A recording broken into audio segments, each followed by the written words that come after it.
Oi pessoal, tudo bem? Vamos continuar lendo 50 anos depois, livro psicografado por Chico Xavier, ditado por Emmanuel, e traz então um pouco da história do Emmanuel há 2000 anos, isso 50 anos depois do livro que tem esse título há 2000 anos, que é o que trazia a história do Emmanuel quando ele era um senador romano.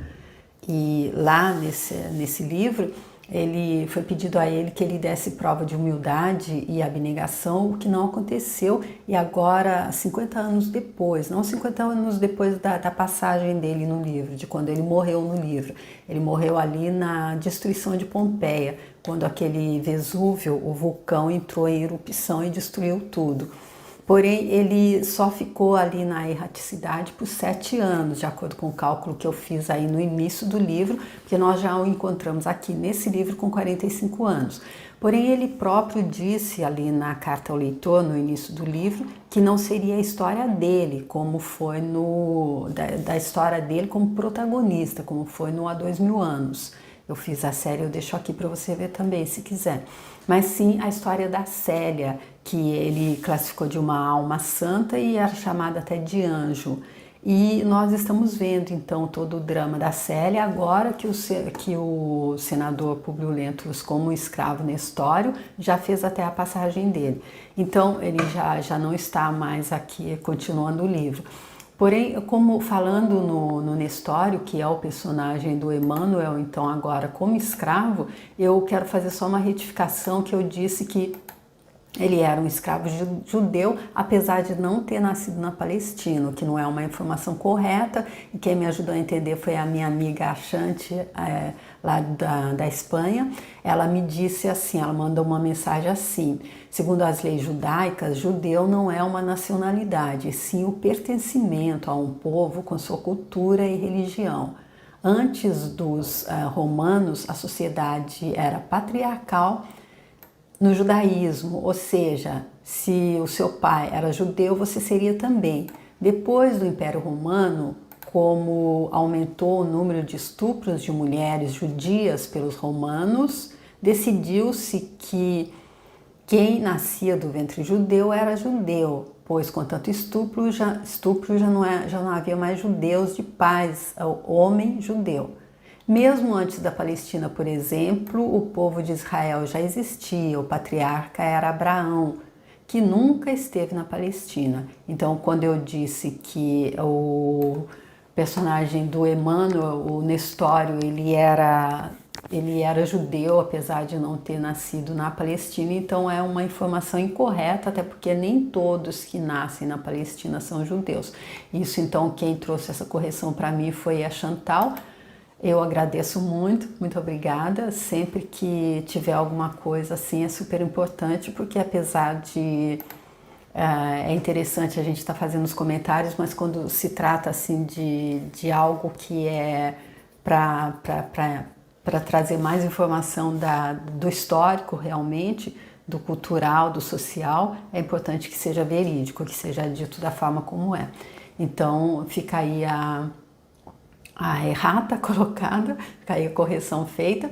E aí vamos então nós estamos aqui na segunda parte do livro, no primeiro capítulo, que é a morte de Quinéio Lúcius. Nós vimos então que o Quinéio Lúcius, que é o pai do Elvídio, o avô da Célia, ele está então chegando nos últimos momentos de vida dele. E nós vimos também que o filho dele, o Elvídio Lúcius, ele está viajando com o imperador, o Adriano, a pedido da Cláudia Sabina, que é aquela ex-namorada dele dos tempos de juventude, que engravidou, teve um filho e não assumiu, que agora ela está fazendo de tudo para reconquistá-lo. E ela tem a mulher dele, a Alba Lucínia, como uma verdadeira inimiga. Então ela convenceu o imperador a levá-lo com eles para essa excursão por toda a Grécia ali, antes que ele termine o mandato dele, e agora então eles já estão há bastante tempo fora, afastados, e quem está se aproveitando da situação então é o marido da Cláudia Sabina, que é o prefeito Lólio Úrbico. E então nós o vimos aqui no vídeo anterior, que ele foi fazer uma visita então à mulher do Elvídio Lúcius, que é a Alba Lucínia, porque ele já se declarou, mas agora então ele voltou a se declarar a ela, E o Emmanuel até chamou isso de uma forma criminosa, não sei se foi exatamente essa palavra que ele usou aqui, porém deixa eu ler aqui o último trecho aqui da fala dele. Ele diz: adoro-a, sua imagem me persegue por toda parte como uma sombra. Por que não corresponder a essa dedicação sublime que vibra em minha alma? Ovídio Lúcius não poderia ser nunca o coração destinado ao seu, no que se refere à compreensão e ao amor. Quebremos o arganel das convenções que nos separam, vivamos os anseios de nossa alma, sejamos felizes com a nossa união e o nosso amor. Então aqui ele colocando tudo como se fosse uma coisa que vinha dela também, sejamos felizes. O Ovídio Lúcius não é para você, sou eu, então sou eu que sou apaixonado por você, então vamos, ele a convida então para viver esse amor com ele, como se ela já estivesse de acordo com ele. Então vamos ver qual foi a resposta, foi assim que se terminou então, qual foi a resposta que a Alba Lucínia deu a ele. Então, para continuar, eu peço que Jesus Cristo possa me abençoar, que os meus comentários possam ser pertinentes, que a minha leitura possa ser fluida, e que possa ser levada, esse vídeo possa ser levado às pessoas que precisam entender essa mensagem do Emmanuel, que ele disse ali no livro Há 2000 anos, que seria que ele estava abrindo essa página da vida dele para nos servir como roteiro, para nos dar um direcionamento de como é a nossa passagem aqui nessa realidade entre luz e sombras, em que o nosso único objetivo, nosso único papel, podemos dizer aqui, nesta que é uma escola, como o próprio Jesus Cristo disse, se referiu, classificou no livro Boa Nova. Eu fiz também, eu deixo a playlist aqui se você quiser ver. Então, o que a gente veio aprender aqui é evoluir, é se melhorar como ser humanos que estamos, nós que somos seres espirituais. E então, para fazer essa melhora, para evoluir, então se tiver manuais de instrução fica mais fácil, não é? E eu acredito que esses livros de Chico Xavier são verdadeiros manuais de instrução para esse trabalho único que a gente veio fazer aqui. E nesse livro, o Emmanuel, o conselho que ele dá é: leia e medite. Então que Jesus Cristo abençoe você que está vendo, para que se tiver alguma coisa aqui que te toque, que vá te ajudar na sua caminhada, que você consiga encontrar, tá bom? Então vamos continuar aqui a leitura desse então, que é o primeiro capítulo da segunda parte do livro, A Morte de Quinéio Lúcius. Estupefada, a Alba Lucínia calava-se sem atinar com as respostas precisas na tortura de suas emoções. Todavia, por detrás das cortinas, uma cena significativa se verificara. Dirigindo-se distraidamente para a sala de recepções, Célia surpreendera as atitudes de Atéria, que, qual sombra, se detinha no corredor, à escuta das palavras do prefeito proferidas em voz alta e imprudente. Ou seja, aqui dois pontos, não é? Ele, o prefeito Lólio Úrbico, tão senhor de si que ele não fez nada para falar baixo, porque sabia, tinha mais gente na casa. Não era tão, ele tinha tanta certeza de que ela estava também vibrando na mesma frequência dele, que ele falou ali em voz alta e imprudente. E quem está ali escondida, ouvindo, a infiltrada então da Cláudia Sabina, a Atéria. A Atéria nós vimos ali no passado que ela é aquela criada que a Cláudia Sabina colocou ali então na casa da Alba Lucínia, exatamente para que ela faça o leve trás, ela conte tudo a ela para que ela possa estar mantendo o plano dela, que é o de separar o casal. Acercando-se do local, ouviu também ela as últimas frases apaixonadas do marido de Cláudia, fazendo-se pálida de surpresa dolorosa. Apesar de ouvir distintamente quanto o prefeito houvera pronunciado, notou que a mãe se mantivera em estranho silêncio. Seria possível uma tal afeição sob aquele teto? O coração inocente não desejava dar guarida aos pensamentos inferiores e injuriosos à castidade materna. Desejou orar, antes de tudo, a fim de que o espírito dela não cedesse aos julgamentos precipitados e menos dignos. mas urgia dali afastar a criada antes que a situação se complicasse, a ponto de incidir na maledicência e na curiosidade dos próprios servos. Atéria, que fazes aqui? Perguntou bondosamente. Vim trazer as flores da patroa, respondeu fingindo despreocupação. Entretanto, temia perturbar a tranquilidade da senhora e do senhor prefeito que tanto se estimam. Então aqui a Atéria fazendo aquilo que o Emmanuel disse que ela sabia muito bem fazer, sendo dissimulada e também disseminando um pouquinho de veneno aqui, porque ela diz que não queria perturbar a tranquilidade da senhora e do prefeito que tanto se estimam, deixando aí então nas entrelinhas que há alguma coisa entre eles mesmo. E a Célia que não ouve a resposta da mãe, então isso faz com que ela plante uma dúvida no coração dela. A cúmplice de Cláudia Sabina frisou as últimas palavras com tamanha simplicidade que a própria Célia, na santa ingenuidade da sua alma carinhosa, não percebeu qualquer malícia. Ou seja, ela era PhD mesmo em saber dissimular, em ser fingida, como o Emmanuel disse antes, que ela jogou assim, e como a Célia tinha uma alma ingênua e carinhosa, ela não entendeu a malícia nas palavras dela. Está bem, dá-me as flores que eu mesma as entregarei à mamãe. A Téria retirou-se imediatamente para evitar suspeitas, enquanto Célia, colocando as rosas num jarrão da antessala, recolhia-se ao quarto, de coração opresso, extravasando na prece sincera as lágrimas dolorosas da alma intranquila. O silêncio da mãe a impressionara profundamente. Seria possível que ela amasse aquele homem? Teria surgido divergências íntimas tão profundas entre seus pais para que uma hecatombe sentimental viesse desabar naquela casa sempre bafejada de afeições tão puras? Não ouvira a palavra materna responder ao conquistador com a energia merecida. Aquele mutismo lhe apavorava o coração. Seria crível que as paixões do mundo houvessem dominado a genitora, tão digna e tão sincera na ausência de seu pai? As mais dolorosas conjecturas lhe povoavam a mente superexcitada e dolorida. Todavia, fez um propósito íntimo de não deixar transparecer suas dúvidas e inquietações.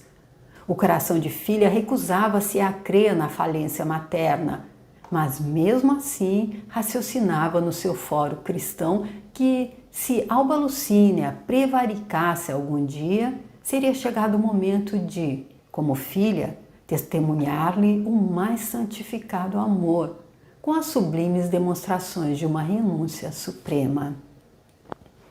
E a Célia parece que está nesse livro para nos dar muitas lições, não é? Olha aqui, então, ela está com o coração ali cheio de dúvida, ela não ouviu a resposta da mãe, ela não ficou ali esperando. E a Alba Lucínia precisou de um tempo ali, então depois nós vimos que ela não deu a resposta ainda. Se bem que não dá, ele está contando aqui, então nós terminamos ali com a parte que o prefeito se declarava daquela forma totalmente inconveniente, para dizer o mínimo, e aí então ela ouviu só aquela última parte dele, da declaração dele, mas não ficou a tempo de ouvir a resposta da mãe, que por um momento deve ter ficado ali paralisada, não deu a resposta imediatamente. Ela está com o coração cheio de dúvida, porém, olha o que ela diz: mesmo assim, se Alba Lucínia, se a mãe dela prevaricasse, algum dia seria chegado o momento de ela, como filha, testemunhar-lhe o mais santificado amor, ou seja, de ela, como filha, não julgar. Porque é esse um dos pontos, eu acredito, quando a gente entender que a gente não está vendo a pintura toda de nada, que a gente não deve julgar, porque a gente também passamos verões, então a própria Célia disse aqui no passado, hoje ela está aí tão com essa essa alma ingênua e caridosa, chamada como um anjo mesmo, um espírito tão elevado e tão iluminado, mas ela disse que ela veio dar o sacrifício dela porque ela tem certeza que no passado dela ali, ela fez algumas escolhas equivocadas também. Então, quem somos nós para julgar, não é? Eu acredito que aqui, nesse parágrafo, a lição do livro é: ainda que a outra pessoa tenha feito a coisa mais horrível que a gente ouviu falar, a gente deve pensar primeiro, a gente não está vendo a pintura toda. Quem somos nós para julgar? Tem alguém no comando. E entender também que a frase de Allan Kardec, fora da caridade não há salvação, o julgamento é uma forma de não caridade.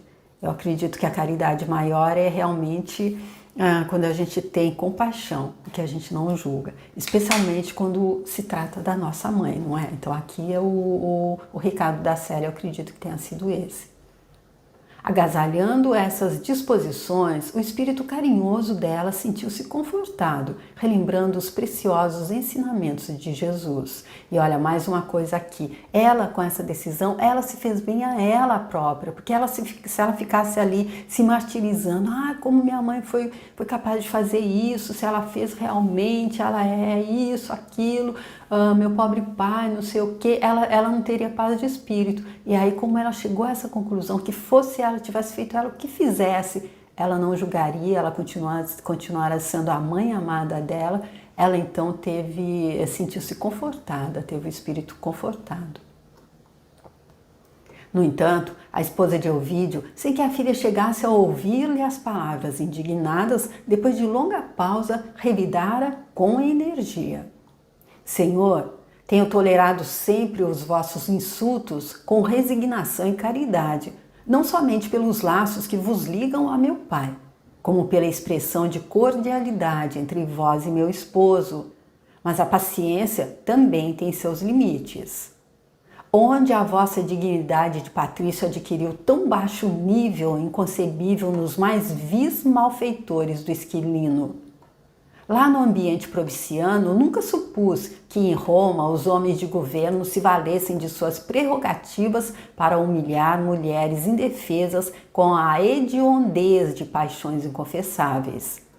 Não vos envergonhais da vossa conduta tentando nodoar a reputação de uma casa honesta e de uma mulher que se honra em cultivar as mais elevadas virtudes domésticas? Em que condições tentais esse crime inaudito? Vossas incríveis declarações na ausência do meu marido valem por vergonhosa traição e a mais torpe das covardias. Atentai bem para o vosso procedimento inacreditável. As portas acolhedoras dessa casa, que se abriram constantemente para vos receber como amigo, estão abertas para vos expulsar como a um monstro. Uau! A Alba Sabina tomou fôlego, pegou um momento ali para se refazer, mas ela respondeu à altura, ela respondeu como ele merecia ouvir a resposta, não é? Olha aqui, em que condições tentais esse crime inaudito? Então, o Emmanuel também já tinha usado, acredito, essa palavra anteriormente. Vossas incríveis declarações na ausência do meu marido valem por vergonhosa traição e a mais torpe das covardias. Então, ela colocando todos os adjetivos aqui, que um homem que faz uma coisa dessa merece, né? Especialmente conhecendo o marido dela, enfim. E aí ela conclui dizendo que então ele não era mais bem-vindo. As portas que se abriram constantemente para recebê-lo como amigo agora estariam abertas para expulsá-lo como a um monstro. Ela realmente se colocou no lugar dele. De faces incendidas, Alba Lucínia manifestava o ânimo resoluto dela em tão angustiadas circunstâncias. Indignada, apontava a porta ao conquistador, convidando-o a retirar-se. Senhora, é assim que se recebe uma afeição sincera? Resmungou Lólio Úrbico em voz surda. Não conheço o código da prevaricação e nunca pude compreender a amizade pelo caminho da injúria. esclareceu a nobre senhora com o heroísmo de sua energia feminina. Ouvindo-a e percebendo-lhe a virtude indomável, o prefeito dos pretorianos abriu a porta para retirar-se, exclamando colérico: "Há de ouvir-me com mais benevolência noutra ocasião. Tenho paciência inesgotável." E aqui eu acredito que ele estava pensando ali nas cartas que ele tinha na manga, não é? Ele mantinha o pai dela ali na mão, porque o próprio pai já, eu acredito até que se ele soubesse, ele faria vista grossa, como já fez, como já disse ao próprio vídeo, que ele tinha que estar, então, adulando a Cláudia Sabina, saindo com ela, deixando lá, por quê? Porque ele está sem dinheiro. E porque ele depende do prefeito, então, para continuar vivendo a vida que ele vive, para continuar tendo o status que ele tem. Então, eu acredito que é com isso que o Lólio Úrbico conta agora, quando ele diz que ela vai ouvi-lo com mais, que ela vai dar mais atenção a ele em uma outra ocasião, e que ele tem paciência. E saiu precipitadamente para as sombras da noite, já que se havia fechado sob o céu pardacento. Vendo-se só, a Patrícia deu expansão às lágrimas amargas que se lhe represavam no íntimo. A saudade do marido, as preocupações morais, os insultos do conquistador impiedoso, a falta de um coração amigo que ele pudesse recolher e compartilhar as amarguras. Tudo contribuía para adensar as nuvens que lhe toldavam o raciocínio. Debalde buscou a filha consolá-la em suas angustiosas inquietações. 3 dias passaram amargurados e tristes. Célia podia apenas avaliar a angústia materna, mas não conseguia estabelecer a causa dos seus pesares, sentindo-se ainda atormentada e confusa com as declarações do prefeito. Abstraindo-se, todavia, de qualquer pensamento que pudesse infirmar a dignidade materna, buscou esquecer o assunto multiplicando os testemunhos carinhosos. Alba Lucínia, a seu turno, ponderava com amargura a nefasta influência que Lólio Úrbico e a mulher dele exerciam nos destinos da família dela, rogando com fervor aos deuses lares compaixão e misericórdia. Então, quem é a mulher do Lólio Úrbico? A Cláudia Sabina, que está nesse momento ali viajando com o marido da Alba Lucínia, que é o Elvídio Lúcius. A situação prosseguia com as mesmas características dolorosas quando um dia o velho servo Belisário, pessoa de confiança de Quinéio Lúcius e dos familiares dele, veio avisar que o estado de saúde do ancião se agravara inesperadamente. Márcia lhes dava ciência do fato, esperando fossem ao Aventino com a urgência possível. Márcia, então, a outra filha, irmã do Elvídio, filha do Quinéio Lúcius. Dentro de 1 hora, a liteira de Elvídio estava a caminho. Em pouco tempo, Célia e a mãe dela defrontavam o bondoso velhinho que as recebeu com um largo sorriso, não obstante o visível abatimento orgânico. A cabeça encanecida repousava nos travesseiros de onde não se podia mais erguer, mas as mãos enrugadas e alvas acariciaram a nora e a neta com inexcedível ternura. Alba Lucínia notou-lhe o esgotamento geral, surpreendendo-se com seu aspecto. A figura estranha dos olhos, a fulguração estranha dos olhos, dava ensejo às mais tristes perspectivas. As primeiras perguntas respondeu o enfermo com serenidade e lucidez. Nada houve que justificasse tantos temores de Márcia. Acredito que amanhã mesmo terei recuperado o ritmo normal da vida. O médico já veio e providenciou o necessário e oportuno. E notando o profundo abatimento da esposa de Elvídio, acrescentou: "Que é isso, minha filha? Vens atender a um doente mais enfermo e abatido que ele próprio? Tua fraqueza dá-me cuidados. Tens os olhos fundos e as faces descoradas e tristes." A esse tempo, percebendo que o avô desejava dirigir-se mais particularmente à sua mãe, Célia retirou-se para junto de Márcia, que lhe confiava suas apreensões sobre o estado de saúde do venerável ancião. Alba Lucínia, sentando-se à beira do leito, beijou a destra do enfermo com amor e enternecimento. Queria desculpar-se da impressão que lhe causara, pretextar uma enxaqueca ou alegar outro motivo banal com que pudesse justificar seu abatimento. Mas soberana tristeza apoderava-se do espírito dela.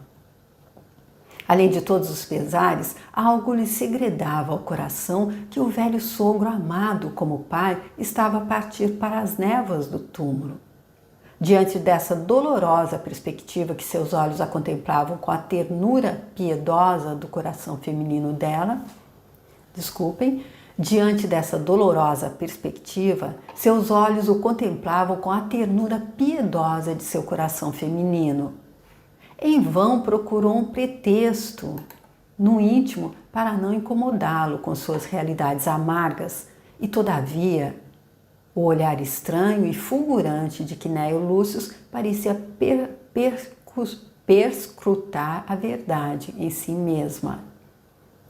Cala-te, filha, murmurou ele depois de esperar por minutos a resposta às carinhosas interpelações. Alguém chegou a ferir-te o coração afetuoso e desvelado? Teu silêncio dá-me a entender uma dor moral muito grande. Como ele era perspicaz, como ele era sábio, não é? Sentindo que o enfermo lhe identificara o angustioso estado da alma, Alba Lucínia deixou rolar uma lágrima, filha de seu coração dilacerado. Meu pai, não vos preocupeis comigo, nem vos assuste essa lágrima. Sinto-me presa dos mais estranhos e torturantes pensamentos. A ausência de Ovídio, os problemas do lar e agora a vossa saúde abalada constituem para mim um complexo de pensamentos amargos e indefiníveis. Mas os deuses hão de apiedar-se da nossa situação, protegendo Ovídio e restituindo-vos a saúde preciosa. Sim, filha, mas não é só isso que te acabrunha, retrucou Quinéio Lúcio com o seu olhar sereno e percussiente. Outras mágoas te constringem o coração. Há muito venho meditando no contraste da vida que levavas na província com a que experimentas aqui, no báratro das nossas convenções sociais. Teu espírito sensível, por certo, vem ferindo-se nos espinhos das estradas ásperas dos nossos tempos de decadência e contrastes dolorosos. E como se sua análise sondasse mais fundo, acrescentou: sinto ainda que determinadas pessoas do nosso círculo social hão dilacerado teu coração profundamente, não é verdade? Fixando-lhe os olhos calmos e luminosos, cuja transferência não admitia subterfúgios, a esposa de Ovídio replicou com um suspiro de angústia: sim, meu pai, não vos iludis, contudo, espero que confieis em mim, pois dentro da grandeza dos nossos códigos familiares, saberei cumprir os deveres de esposa e mãe acima de qualquer circunstância. Então aqui a gente vê que eles estão falando um pouco, mais ou menos ali nas entrelinhas, não é? Porque ele diz que ele sabe que há pessoas, determinadas pessoas no nosso círculo social que estão dilacerando o coração dela, é porque ele se lembra daquele primeiro dia ali em que eles foram, o casal, o prefeito e a mulher dele foi ali na comitiva que foram recebê-los quando eles estavam voltando ali da Ásia Menor. Ele notou o olhar do prefeito do Lólio Úrbico sobre ela, então ele sabe que é isso que está acontecendo e ela responde também de uma forma sem ser direta, que ele pode confiar na grandeza que ela vai saber, então, cumprir os deveres de esposa e mãe acima de qualquer circunstância.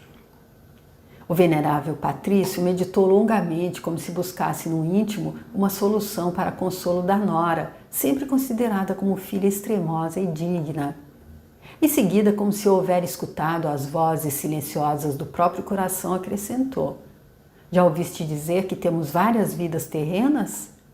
Como, meu pai? Não compreendo. Sim, alguns filósofos mais antigos nos deixaram no mundo estas verdades consoladoras. Lutei contra elas desde os estudos da mocidade, fiel às nossas tradições mais respeitáveis. Contudo, a velhice e a enfermidade possuem também suas grandes virtudes. As experiências humanas ensinaram-me que precisamos de várias existências para aprender e nos purificarmos.